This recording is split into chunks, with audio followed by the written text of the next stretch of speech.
Four former government contractors known as the Blackwater Guards are also getting pardoned. They were convicted for a 2007 massacre in Baghdad that left more than a dozen Iraqi civilians dead. The president using his pardon power to right what he feels are wrongs done by the justice system. He is likely to grant more pardons and commutations before his last day in office. The president reportedly hearing from his allies, including activist Alice Marie Johnson, while making the decisions. You'll recall the president commuted her sentence back in 2018.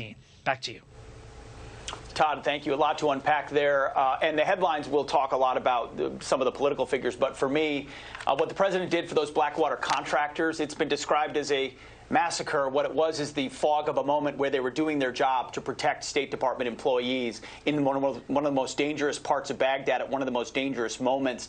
A lot of the evidence totally mischaracterized, mishandled by Iraqis, many of which had ties to insurgents. They were tried in a civilian court which has no connection to what it's like to be in that war. They volunteered to be there. And a huge credit to the commander-in-chief, who there's no upside to a call like this other than sending a signal to our warfighters, whether you're a contractor or in uniform, we're going to have your back when you make tough calls on the battlefield, much like some of the pardons he gave for other members of the military before. So kudos, from my perspective, to the president for doing what he did for those Blackwater contractors, Raven 23. And Griff, I know there are a lot of other names on that pardon list yesterday, too. There are. George Papadopoulos, communicator.